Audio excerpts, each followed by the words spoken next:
Latinidades, afinidades, y por el rumbo que el pueblo mande. Latinidades, afinidades, que sepa el mundo, llega la patria grande. Llega la patria grande, un grito que se expande, el sable que se blande contra el blando y ese plan de dominación y fraude, sin traiciones que defrauden, puños que se cierran para que la convicción se guarde. Latinoamericano, cuestión geográfica, Latinoamérica hermano, integración empática frente a cotización, la concientización de la indignación hacia la digna acción en práctica. Latinidades, afinidades, y por el rumbo el pueblo mande. Latinidades, afinidades, que sepa el mundo, llega la patria grande. La patria grande.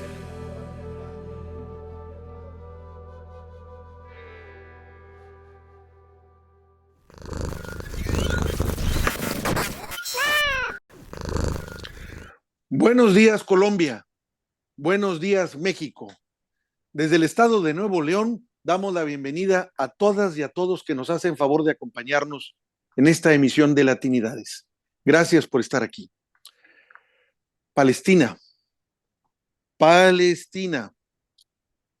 Palestina nos duele en el alma. Siguen masacrando en Palestina. Siguen cometiendo genocidio allá en Palestina. Es un tema que no vamos a dejar hasta que esto pare. Es un tema que no lo vamos a dejar hasta que esto se frene y se puedan reivindicar los derechos legítimos que tiene el pueblo palestino de ser soberano y libre. Para hablarnos ahora de este tema que nos duele y es de veras tan salvaje y doloroso, nos hace favor de acompañarnos en esta serie de transmisiones que hemos estado haciendo durante semanas, un periodista muy destacado, escritor, profesor universitario y un muy comprometido activista. Víctor Correa Lugo, te agradezco de veras que nos estés acompañando en esta emisión. Gracias por estar con nosotros este día y sabemos que vas regresando de un viaje bastante arriesgado de tu parte al Líbano para poder ver con tu propia perspectiva qué está pasando allá precisamente en Palestina. Ahora sí que, por favor, ilústranos, coméntanos qué viste, qué sentiste, qué escuchaste. Perfecto. Un saludo al pueblo hermano de México desde las tierras colombianas. Compartimos esfuerzos por hacer el mundo algo más bonito, por lo menos algo menos infernal que lo que tenemos. Yo empecé mi travesía en Palestina hace 20 años, que llegué a vivir a Jerusalén, trabajé en varios proyectos en Gaza. La última visita mía a Gaza fue en el 2008. De eso salieron algunos trabajos académicos, también algunos trabajos literarios, muy volcado en la causa palestina y ahora, bueno, es mi como quinta o sexto viaje al Líbano, especialmente al sur del Líbano, donde tuve la oportunidad de entrevistar todos esos grupos, Héctor, que nos dicen que son grupos terroristas, que son los malos de la película, que son los que están del otro lado de Brad Pitt en las películas de Hollywood. Y esos son grupos como Hezbollah, Hamas, la yihad islámica. Entonces hay que hablar con ellos, hay que escuchar qué dicen, hay que escuchar a la gente, hay que recoger la historia, la geografía. Y entonces ahí empezamos con un debate grande, ¿no? El primero es si el conflicto empezó el 7 de octubre, porque hay gente que cree que esto empezó el 7 de octubre, lo que no es cierto de ninguna manera, y la gente que nos quiere hacer creer que esto es una guerra milenaria. Yo creo que ni es una guerra milenaria ni es el 7 de octubre. Esto es el resultado de un proyecto político que se conoce como el sionismo, que empezó con una fecha exacta, 1896, la publicación del libro El Estado Judío, y después de eso ¿cómo se llama? El Congreso sionista. Y han pasado una serie de cosas que tienen un fin, voy a decirlo de manera resumida, y siempre que uno resume es simplista y corre el riesgo de dejar por fuera matices que para las personas que nos escuchan o nos ven pues pueden ser importantes, y es el proyecto sionista es un proyecto para quedarse con la histórica Palestina y construir allí un hogar solo para judíos. Así lo dice el libro de Hearst en el 1896, así lo dice el Congreso sionista en 1897, así lo apoya Inglaterra en el famoso Declaración de Balfour del 17. Hay detrás de eso está el proyecto de partir ese territorio para darle más de la mitad a los judíos y menos de la mitad a los palestinos, y que fue planeado antes de la Primera y de la Segunda Guerra Mundial. Este dato es importante. Es decir, claro que nos duele el holocausto, claro que hemos ido a los campos nazis, claro que rechazamos cualquier tipo de genocidio, de persecución a un pueblo, pero no nos digan mentiras porque el proyecto de crear Israel en territorio palestino no nació por culpa de Hitler, sino que fue una cosa que está documentalmente, históricamente comprobado desde mucho antes. Y entonces, desde el 48 hasta nuestros días, llevamos 75 años de esa puja de los israelíes por expulsar palestinos. Lo han hecho en la guerra del 48, lo hicieron en la guerra del 67, lo han hecho en la guerra del 73 y ahora vuelven y lo hacen en esta nueva fase de esa ocupación violenta, brutal, donde hay tres palabras, Héctor, que son importantes y te doy paso para que esto no sea un monólogo. La palabra limpieza étnica, no la digo yo, la dicen expertos como el profesor judío israelí Ilan Pappé, de un libro sobre cómo se ha producido la limpieza étnica en Palestina. Dos, la palabra apartheid, no lo digo yo, hace unas semanas también estuvimos en Sudáfrica con el nieto de Nelson Mandela y con varios expertos que saben lo que es el apartheid y que han estado en Palestina y tienen todos los elementos políticos, jurídicos y éticos para decir en Palestina hay un apartheid. Y la tercera palabra, la palabra genocidio, que no es propiedad de nadie, la famosa G-word en inglés, la palabra G, eso no es propiedad de ningún pueblo, nadie es dueño de esa palabra, sino donde allí se constituye ese deseo de la matanza, del exterminio de un pueblo, y lo que observamos todos los días en Palestina desde el año 75, que se agravó desde el 7 de octubre. Como bien dices, estuviste allá en Líbano hablando con precisamente personalidades y personas comunes que integran estas organizaciones que están, como bien dijiste también tú, satanizadas. Como bien dijiste también, para mucha gente este conflicto empezó el 7 de octubre con lo que hizo Hamas, que es sumamente muy lamentable, la verdad no es algo que no hay justificación, pero yo digo, bueno, ¿y qué ha pasado después? O sea, la reacción ha sido descomunal, impresionantemente apabullante, ha sido un genocidio brutal el que sea como respuesta a eso.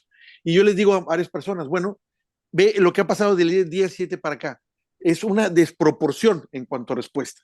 Pero si vemos antes del día 7 y nos vamos lo que pasó este mismo año y el anterior y el anterior y el anterior, entonces es muy fácil, nada complicado, entender la miseria en la que hacen vivir allá a los palestinos y que desesperados hayan tenido reacciones condenables, pero basado en las condiciones totalmente execrables y condenables que les han puesto por décadas. Cualquiera revienta. Yo Ahora, conozco gente. Cosa, claro, por menos hace más. Espérate, conozco gente que hace un escándalo en un restaurante porque no lo atiende un mesero en el tiempo y se levanta y grita, hace un escándalo porque no fue atendido.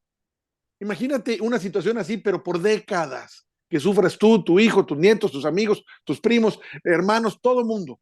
Entonces, y no estamos hablando de una molestia de un restaurante.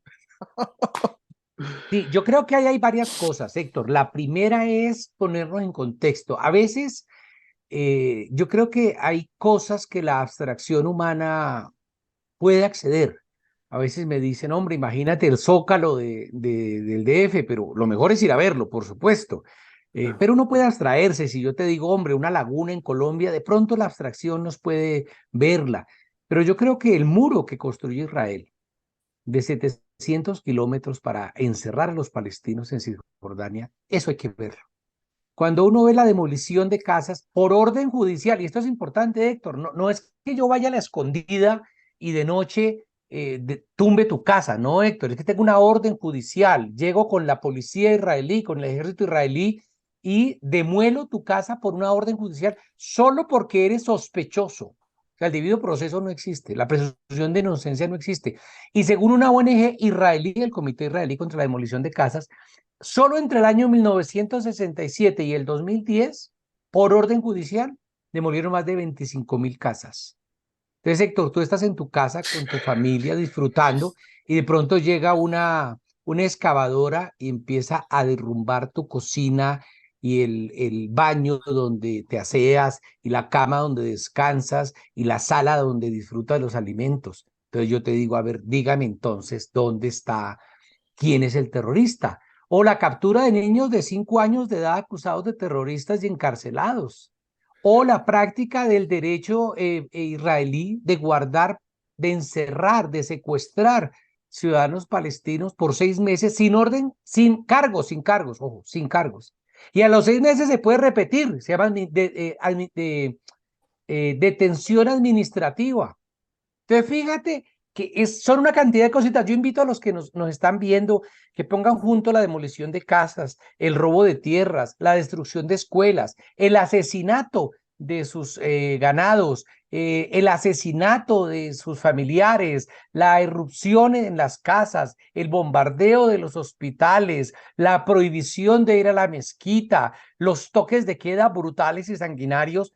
Todo eso ha pasado en 75 años y entonces uno diría, vale, ¿qué tan justo es decirle a estas víctimas, por favor, pórtense bien, hagan la manifestación por la acera, por el andén, decimos en Colombia, protesten los Oh, domingos de 10 a 12 y por favor no usen malas palabras, no levanten el tono de la voz más de 65 decibeles? Es eso. Pero además de eso, Héctor, me voy a meter en un berenjenal, o sea, en un problema, decimos en Colombia. El berenjenal es el siguiente. Todos esos que me hablan de derechos humanos y derecho internacional, les recuerdo, uno, que el derecho internacional dice que un pueblo bajo ocupación tiene derecho a defenderse militarmente. Eso lo dicen los convenios de Ginebra. No lo digo yo, Héctor.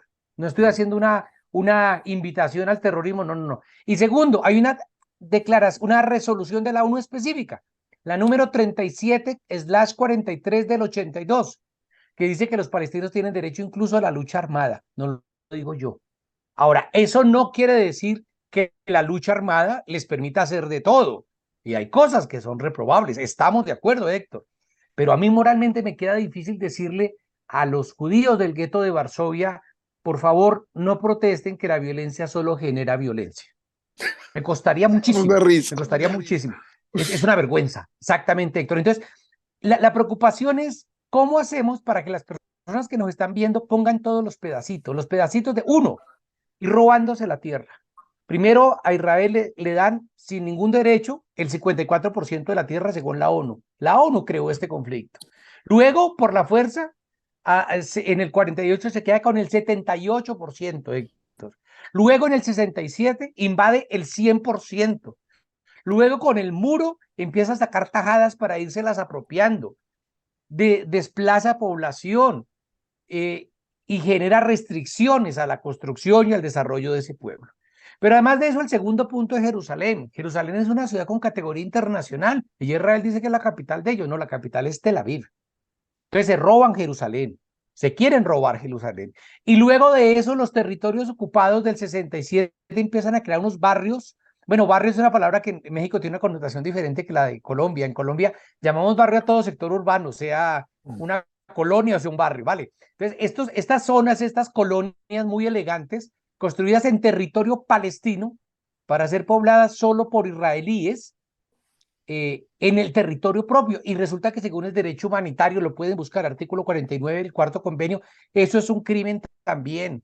Pero además de eso, los refugiados que expulsó Israel del 48, que están viviendo en Líbano, en Siria, en Jordania, algunos en México y algunos en Colombia, pues resulta que no tienen derecho a regresar a su tierra, aunque la ONU dice que sí. Yo estuve con ellos hace pocas semanas allí en el Líbano entrevistándolos y ellos esperan algún día volver a su casa. No hay una sola cosa, Héctor, y desafío a cualquier abogado o abogada mexicano que lo discutamos. No hay una sola cosa esencial del conflicto palestino que ya no tenga una respuesta en el derecho internacional. Otra cosa es que el derecho internacional sirve para lo que sirven las toallitas higiénicas de la cocina. Esa es otra cosa. Es otra cosa. Pero Héctor, realmente todas las respuestas están ahí. Es salvaje esto, la verdad no entiendo yo. Hay demasiada complicidad en la masacre palestina, en la violación de sus derechos. Vamos, ahorita en esta guerra, esta lamentable guerra que ha habido, que empezamos nosotros a transmitir y apoyar la causa palestina, de 2020 a la fecha, pues cuántas guerras no ha habido, para empezar. Pero pocas veces habíamos visto este descaramiento de bombardeos, matando niños, familias completas, hospitales, escuelas, incluso hospitales y escuelas protegidas, entre comillas, por la ONU, o sea, el colmo, cómo las arrasan, cómo las acaban. sabemos de los muertos que hay hacia afuera, pero no de los muertos que quedaron enterrados, porque los bombardeos no permiten el rescate.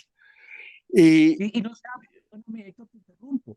No son cientos, son miles. Hay gente que ha hablado de 7, 8 mil personas enterradas bajo los escombros de los que no sabemos. Y te digo, y fuera de esto vemos la complicidad. No sé cómo le hizo a Israel para imponer la narrativa de Israel tiene derecho a defenderse. Bueno, si lo atacara España, si lo atacara Italia, si lo atacara Rusia, pues lo entiendo.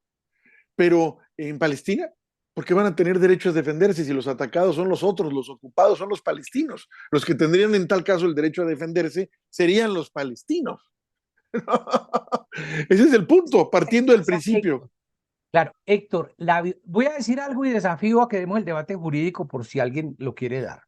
La violencia del ocupado es legal. La violencia del ocupante es ilegal. Y lo podemos discutir a la luz del derecho internacional. Pero aparte de eso, Héctor, yo veo 3 grandes tumbas en Gaza. 3 grandes tumbas, y lo digo de corazón, con dolor. La tumba de la Organización de las Naciones Unidas, porque eso desaparece. A mí no me vuelvan a hablar de la ONU después de esto. Ya teníamos serios reparos de la ONU frente a otras guerras, frente a otras crisis, frente a los crímenes de Estados Unidos en Irak en el 2003, frente a la ocupación de Somalia en el 93, frente a las hambrunas que hemos conocido, la discriminación de los saharauis, de los rohingya en Birmania. Pero ahí tenemos una tumba. Segunda tumba, Héctor, el derecho internacional. Ya sabíamos que los convenios de Ginebra relacionados con los prisioneros de guerra se murieron en Guantánamo. Ya sabíamos que la protección de los civiles se acabó en Irak. Ya sabíamos que las normas internacionales sobre el respeto a los refugiados se diluyó en Afganistán. Pero ahora es una concreción absoluta de que las normas internacionales no sirven para nada. Y la tercera gran tumba que tenemos ahí, Héctor, es la tumba del periodismo. Si ya Híjole. sabíamos de las fake news en Ucrania, sabíamos de las fake news en la migración africana que llega a cruzar el Mediterráneo para llegar a Europa finalmente. Sabemos de las fake news contra gobiernos como el de México, el de Colombia. Sabemos de las fake news sobre la bestia, la llamada bestia, el tren este que lleva todo eso lo sabíamos. Pero esta vez ya es una cosa innombrable. Frente a esas 3 tumbas estamos, Héctor. Es decir, no es una crisis de los palestinos en Gaza. No, no, no. Esto es una crisis mundial. Es una crisis que está tocando la puerta para decir, ¿qué está haciendo usted frente a un genocidio? Ayer recibí un meme que me parecía curioso, 2 personas conversando, y una le dice a la otra que el mundo nos va a condenar porque frente a este genocidio de Palestina. Y entonces el segundo dice, pero es que no hemos hecho nada. Dice, precisamente, porque no hemos hecho nada. O sea, no solamente no hace nada, o sea, el problema frente a un genocidio es que el que no actúa es responsable.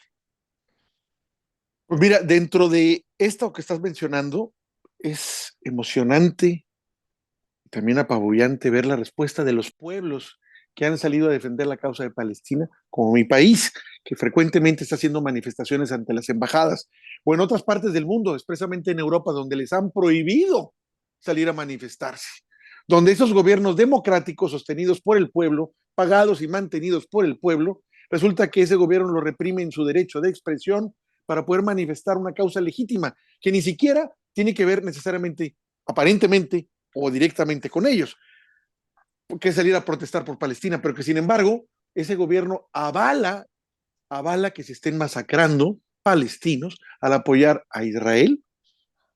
Y recientemente hemos visto también cómo han tardado, pues, en todo este tiempo desde octubre, empezar ya a tomar posturas poco más agresivas, menos condescientes con Netanyahu, que han costado sangre, Pero miles Héctor, de vidas. perdona, te interrumpo, es que me Dime. emociono oyéndote. Mira, sí, hermano, tienes razón, pero a eso voy a colocarle más guindas al pastel, más adornos al arbolito de una Navidad en desgracia. Por ejemplo, señor Erdogan, presidente de Turquía, condena la lucha, perdón, el asesinato, el genocidio que conduce Netanyahu. y apoya a los palestinos y habla de la doble moral y dice que hay que hacer más, pero no cierra el grifo de petróleo del cual se alimenta Israel. Si yo, Turquía, realmente quiero defender a los palestinos, toque una cosa sensible para maniatar a Israel en su guerra de exterminio contra los palestinos, que se llama el petróleo. Pero no se quiere tocar el petróleo. Asimismo, hay países como Suecia que habla de la paz y nos ha llenado de escuelas de paz y discursos de paz por el mundo, pero donde han querido prohibir las marchas palestinas, como en el caso de la ciudad de Malmö, o los noticieros se dedican a grandes entrevistas a soldados sueco-israelíes, sin dar un espacio adecuado o ecuánime o equidistante para las voces que apoyan al pueblo palestino. O Inglaterra, donde una de las ministras sale a decir que llama a la policía para que se considere un crimen de odio utilizar la bandera palestina. Entonces sí hemos salido a las calles. Mire, Héctor, cuando hacemos marchas por Palestina en Colombia llegábamos 10 gatos y eso haciendo fuerza. La vez pasada fueron varios miles de personas y eso a mí me conmueve. Pero tenemos además de eso es muy valioso, eso es muy importante, también tener otros ejemplos. El ejemplo de los trabajadores de Cataluña, de unos pueblos en Estados Unidos, de Noruega que lo han hecho, de Bélgica que han dicho no embarcamos ni desembarcamos barcos, no vamos a bajar la carga, no vamos a descargar ni a cargar barcos que vayan camino a Israel, porque eso es una forma de decir no al genocidio. Otra gente ha dicho, no, yo lo que voy a hacer es no voy a ir a McDonald's y no voy a ir a tomar tal refresco y tal otro, porque ahí está la eterna lista de Starbucks y compañía, que son el soporte financiero de este genocidio. ¿Y qué nos enseñó Sudáfrica? Perdona que te cambio así como te giro el tema, mira, Héctor, que Sudáfrica no solo cayó por la lucha de Nelson Mandela y sus colegas de lucha, sino porque un buen día el mundo dijo no más. Y hubo boicots contra el Estado sudafricano, un Estado racista, genocida, de apartheid. Y eso es lo que se impone hoy. Es decir, además de la bandera palestina, además de los artículos que escribimos, de las fotos que sacamos, hay que buscar cada vez métodos más eficaces para que esto no se quede ahí. O sea, yo con todo respeto por los likes, el like sirve, pero no es suficiente. La columna de opinión que escribimos, que escribes tú, que escribo yo, sirve, pero eso no es suficiente. Tenemos que avanzar hacia una mayor efectividad. Por ejemplo, en Colombia hemos reclamado varias cosas, que es la apertura de la embajada de Colombia ante el gobierno de Palestina, que no la teníamos, y el presidente Petro dijo, sí, nos dijo en la cara, sí. Que un avión con ayuda humanitaria, llevamos ya 8 toneladas, estamos preparando el segundo avión y estamos trabajando en eso. Que hay además de eso que reconsiderar los tratados internacionales de libre comercio con Israel, hay que hacerlo. Pero además hay que ir a la calle, sí, y además tenemos que educarnos, sí. Entonces son muchos frentes y muchas peleas. Lo que no podemos es, yo no conozco Navidad en México, he ido a México 3 veces, pero no en Navidad, que no nos pase lo que nos pasa en Colombia, que es que cuando llega la Navidad se acaba el mundo y por allá en enero volvemos a acordarnos que hay un pueblo que está en riesgo de ser exterminado, un pueblo que está en grave peligro de exterminio, y a eso es lo que nos estamos hallando. Solo un detalle, más del 90% de los gazatíes hoy mismo está durmiendo por fuera de su casa. Los datos que dices son terribles, la verdad.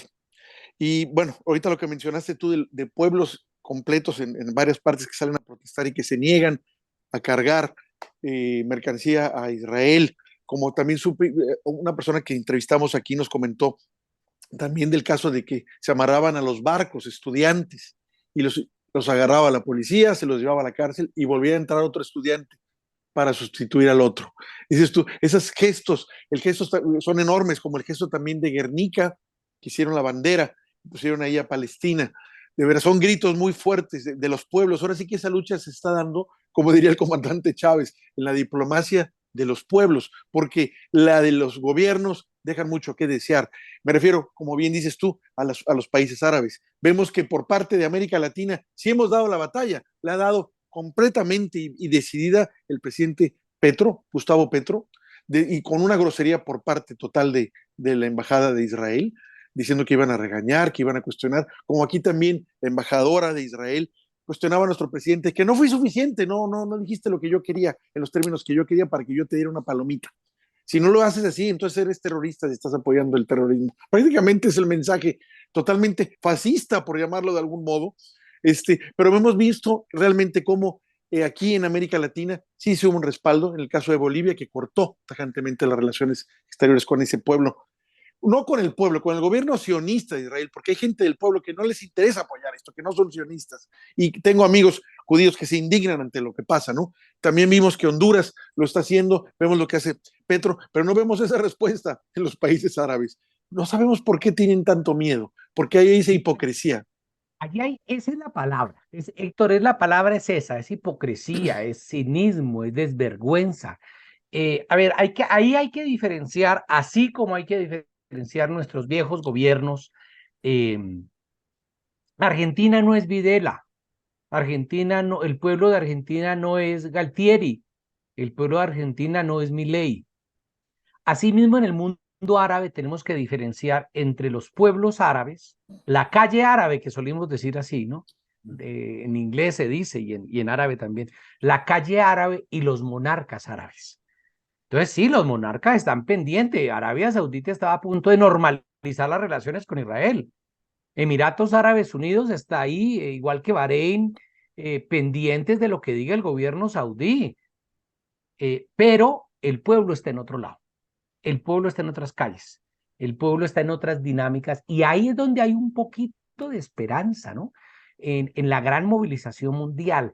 Pero ¿cuál es mi afán, Héctor? Mira, cuando en el año 2003, yo creo que te acuerdas, aunque tú eres muy joven, pero te acordarás de pronto de que Estados Unidos invadió Irak. Yo recuerdo que en Europa salimos, en Londres, en París, en Madrid, millones a la calle, millones. Era una cosa maravillosamente dolorosa, pues. ¿Y eso impidió la guerra? No, no lo impidió. Entraron y masacraron a los iraquíes. Es posible que la calle solo en la protesta no nos resuelva el problema de fondo, pero sí nos genera una movilización. Ahora, hay que lograr es decirle a nuestros gobiernos, a nuestros senadores, a nuestros parlamentarios, a los alcaldes, oiga, por favor, tomen medidas al respecto. Y las medidas también tienen que ir en el orden económico, porque como decía mi profesor de Derecho, el dinero es cobarde. Y entonces las medidas económicas, cuando Israel entienda que le sale más cara la guerra que la paz, es posible que abramos un camino de negociación.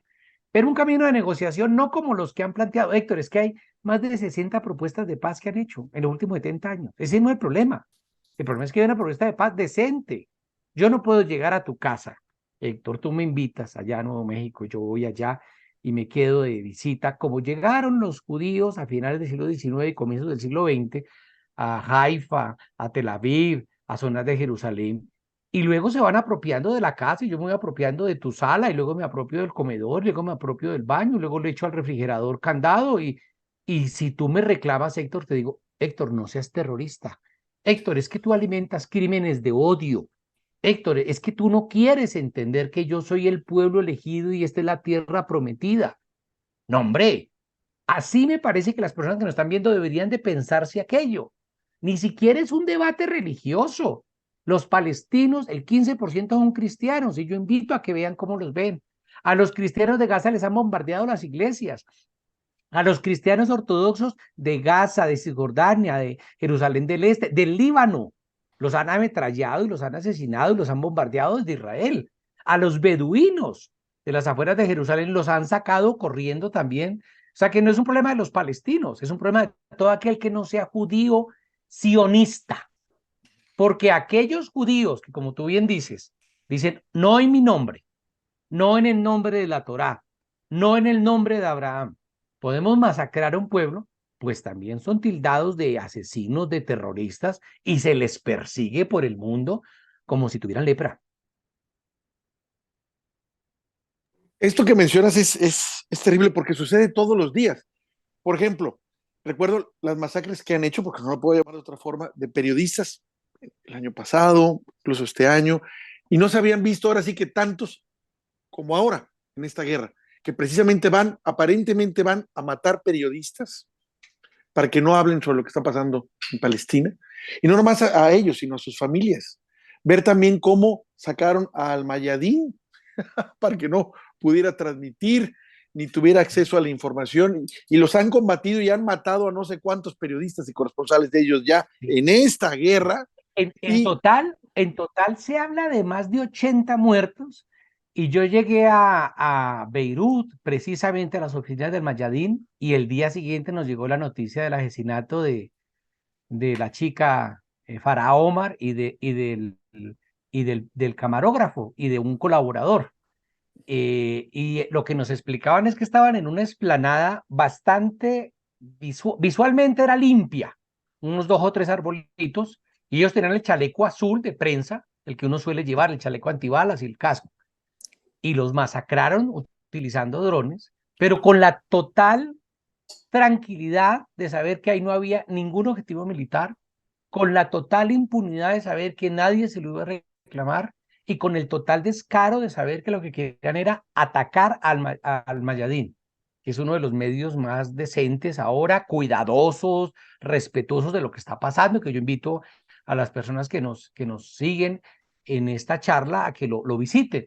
Bueno, pero van más de 80. Entonces, esta periodista tenía 25 años. Esta mañana vi un informe de una periodista de Gaza de 22 años, mujeres jóvenes peleando, tratando de llevar la verdad, y es muy complicado. ¿Por qué? Porque cuando en Colombia tenemos las cadenas de televisión privada y los periódicos privados, que son su equivalente local, diría uno, a CNN o a Fox. Entonces la extrema derecha, que todos los días nos bombardea diciéndonos, tratándonos de convencer de que esa persona con retardo mental y con enfermedad mental, que ayer fue detenido por los soldados y le metieron 3 tiros en la cabeza, es que él era terrorista. Eso que nos están diciendo todos los días de que ese hospital debajo tiene un sótano donde está todo el comando general de Hamás y por tanto hay que bombardearlo. Decirnos que está bien eso que ha hecho el francotirador en un hospital materno-infantil, que era dedicarse a cazar con Z, a disparar las mujeres embarazadas que iban llegando al control prenatal, asesinó 4.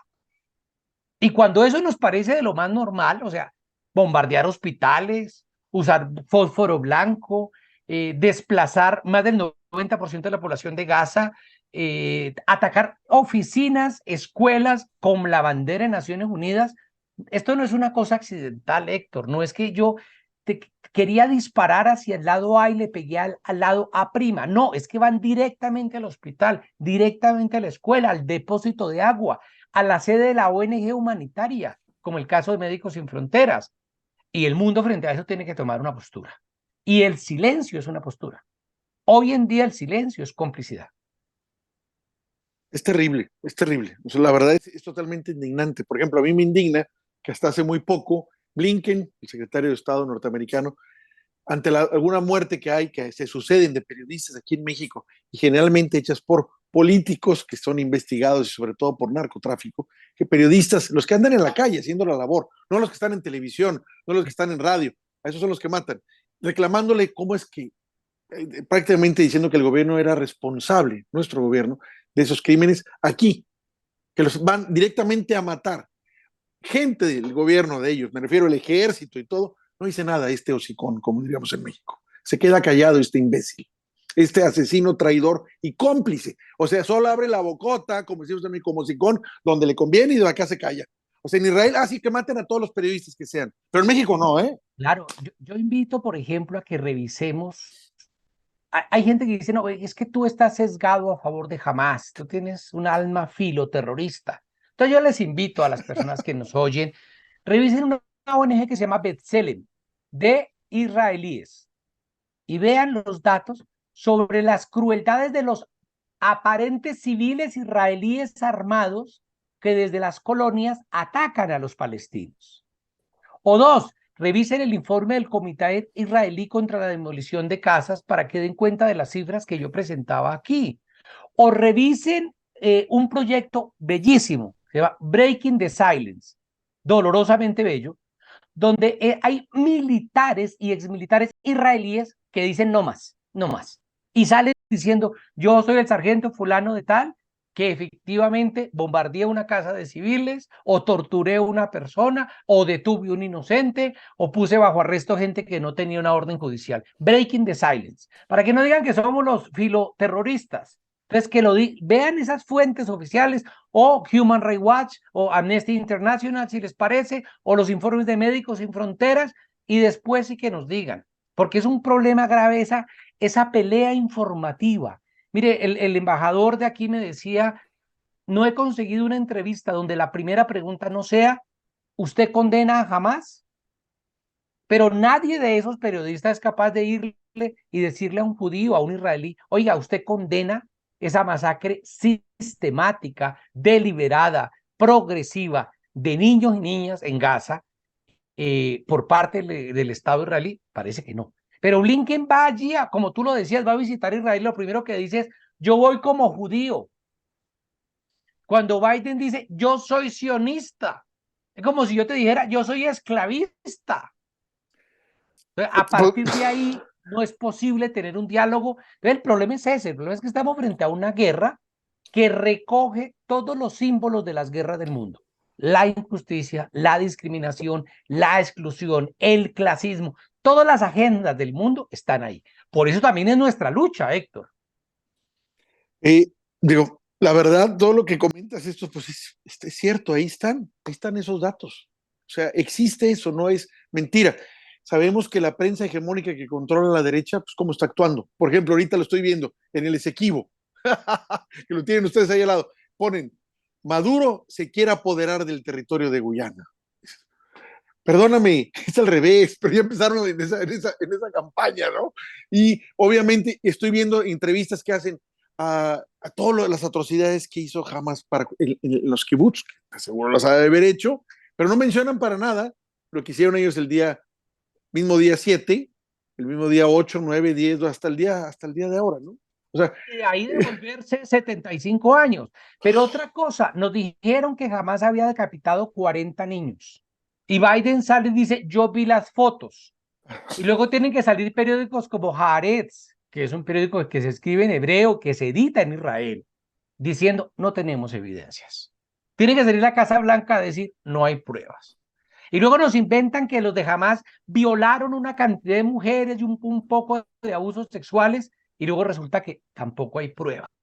Entonces se crea una matriz sobre la cual lo primero, el malo es Hamas. Es que también tiene que ver mucho con Hollywood. Fíjate, Héctor, que cuando, cuando nuestro querido Spielberg hizo la lista de Schindler, le dieron todos los Óscares. Pero cuando él hace Múnich, o Múnich, como lo quieran mencionar, la película, entonces ahí como muestra el lado pútrido del Mossad y del Estado israelí, mostrando sus tentáculos en Europa, ya Spielberg ya no es tan judío, ya hay que ponerlo aparte. Pero si tú miras la narrativa, en toda película, estoy exagerando, ya lo sé, pero en casi toda película hollywoodesca hay un matrimonio que es judío, o una ceremonia, o dicen Mazel Tov, que es una frase típicamente judía.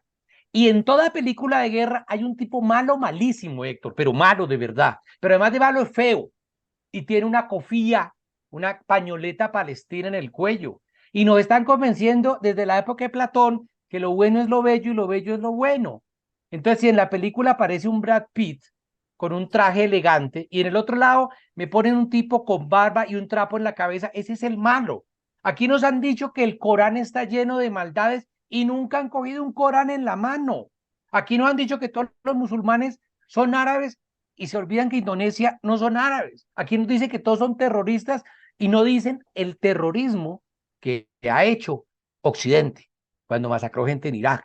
Entonces, el debate ya se vuelve un problema pasional, Héctor, y perdóname que hoy estoy hablando desde las tripas, decimos en Colombia, desde el corazón más que desde el cerebro, porque inicialmente pensé en vomitar un poco de cifras y de datos, pero al final uno dice, mire, hablémonos al corazón, hombre, todos hemos cometido errores, sin duda. Hay países más democráticos que otros, sin duda. En todos lados se violan derechos humanos, sin duda, pero hay límites. Y lo que estamos viendo es una negación del concepto de humanidad. Por ejemplo, un tema que no sé cómo será en México, lo vi en Guatemala, en Salvador, en Honduras, en Colombia, lo he visto, que es el de las iglesias iglesias evangélicas que apoyan a Israel. Yo tengo ahí dos preguntitas para los que, con el respeto a la fe, la gente tiene derecho a creer en lo que quiera. Yo particularmente soy ateo, pero respeto las fe religiosas. Pero me cuesta trabajo esta contradicción, Héctor. ¿Cómo alguien que cree en los evangelios, que se para desde los evangelios, puede defender a un pueblo que rechaza los evangelios? Exacto. Y dos, ¿cómo puede un pueblo basado en su Mesías y esperando a su Mesías, que es Jesús de Nazaret, reivindicar, defender y colocar como pueblo elegido a un pueblo que no acepta a Jesús de Nazaret? O sea, son dos preguntas muy básicas. Yo espero que algún día alguien me las responda para entender qué es esa fuerza de convencernos de que son el pueblo elegido. Sí, Héctor, si me apuras, es el pueblo elegido para matar gente, es el pueblo elegido de los vendedores de armas, es el pueblo elegido de la impunidad internacional, es el pueblo elegido de las violaciones a los tratados internacionales. Para eso sí es el pueblo elegido, sin duda. Mira, esto de que es el pueblo elegido, digo, al final de cuentas, cuando eso me dicen, es que en la Biblia aparece, le digo, sí, pero lo escribieron ellos, ¿no? en lo personal, eso a nivel muy, muy personal, yo no puedo creer que un Dios frente a toda una humanidad, diga, sí están todos, pero estos son mi pueblo elegido. No me interesa un Dios así. No me interesa adorar ni referirme a un Dios en la que solo sea yo un ciudadano o un elegido, ni siquiera elegido, alguien de segunda, porque hay un elegido que va, es el consentido. No, ¿sabes qué? No, así no le entro yo, hazle como quieras. Cuando uno tenía 5 años y le decían en la escuela, hay una carrera de 100 metros, y le decían, todos ganaron. Eso se lo cree uno a los 5 años. Pero si hay un elegido, hay alguien no elegido. Y aquí viene un problema de fondo, con la naturaleza del discurso del pueblo elegido. Y es que es incompatible, filosóficamente hablando, con la idea de igualdad en los derechos humanos. No, me queda claro. Yo no puedo repetir la frase de 1984 de los dos somos iguales, Héctor, pero yo soy más igual que tú. No, no. O somos iguales o no somos iguales. Ahí lo vemos ahí por cómo tratan a los palestinos, que no los tratan como humanos, para ellos no son humanos, para ellos son otra cosa, pero humanos no son. Y fíjate que lo doloroso, Héctor, que a ellos los trataron como piojos para negarles su humanidad en la Segunda Guerra, como a los tutsis los convirtieron en cucarachas para quitarles su humanidad en Ruanda. Entonces, frente a eso, la pregunta es, ¿a dónde y cómo el sionismo contribuyó a que el pueblo judío, una parte del pueblo judío, no todo, pero una parte del pueblo judío, hubiera, como dice el poeta Nogueras cubano, hubiera olvidado tan rápido el vaho del infierno? Es que uno va a los campos nazis y aquello es brutal. Pero voy a decir algo y lo digo honestamente, Héctor, no me malinterprete. Yo no he visto, me gustaría tener acceso a un banco de datos de videos o de testimonios, donde uno vea que las SS disfrutaban de esa manera sádica, risueña, festiva, carnavalesca, el daño que le hacían a los judíos. Yo sé que eso fue terrible. No solo los judíos, a los gitanos, a los negros, a los homosexuales, a mucha gente. Pero ese derroche de diversión, esa demostración explícita de sadismo que está expresando un sector de la sociedad israelí que aplaude los muertos, un sector que sale a celebrar las masacres de Gaza, un sector israelí de soldados, pero los soldados israelíes que han salido a celebrar sus ceremonias religiosas en mezquitas como una manera de profanación. Aquello es realmente vergonzoso. Entonces, la pregunta por el holocausto no me sirve ya para generar impunidad en Israel. La pregunta o la afirmación bíblica no me sirve frente a una evidencia, porque comparto contigo, Héctor, si ese Dios necesita un ejército de criminales para defenderse, dudo de su carácter celestial. Hombre, si Dios todo lo puede, no me digan que para recuperar Jerusalén tengo que mandar las cruzadas. Si Dios todo lo puede, no me diga que necesito cometer un genocidio a nombre de él, que Dios todo lo puede. Entonces, si hubiese Dios, yo ahí no entro en ese debate, pues estaría en este momento avergonzado.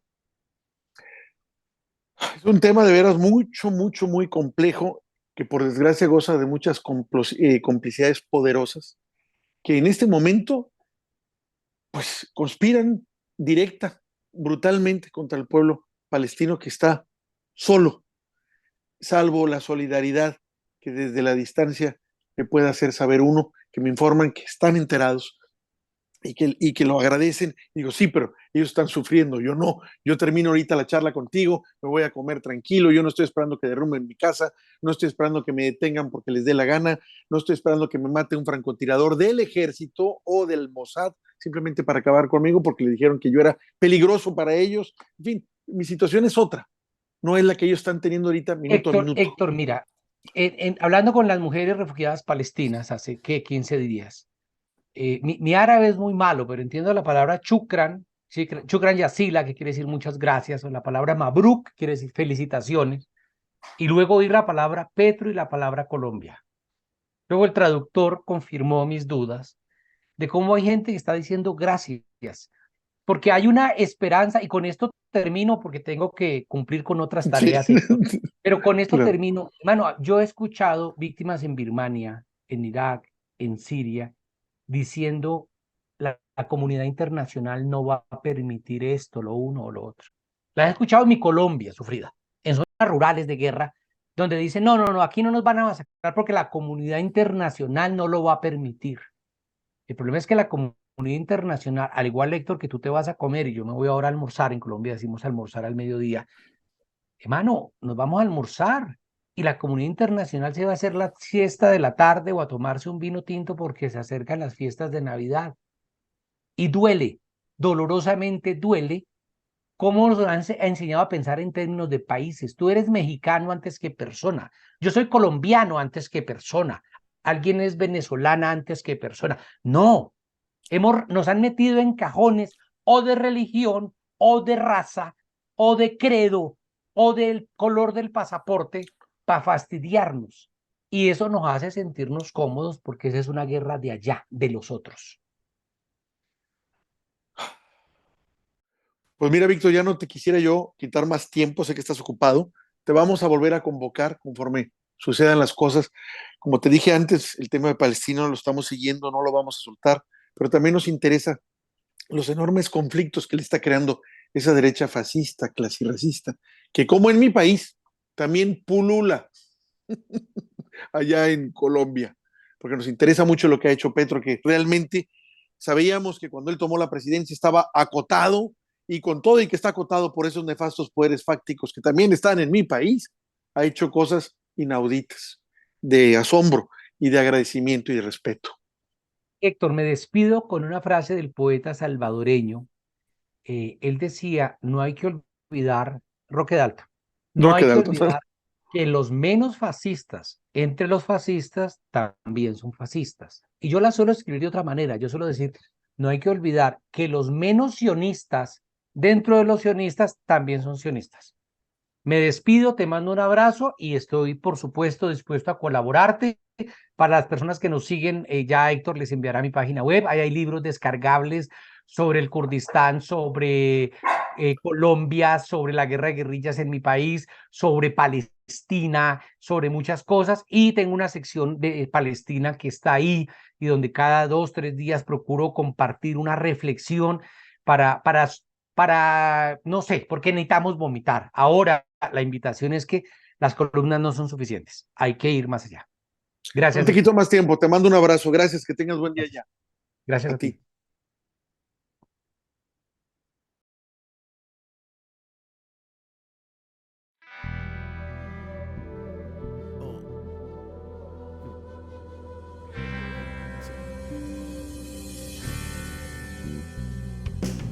Latinidades, afinidades, y por el rumbo que el pueblo mande.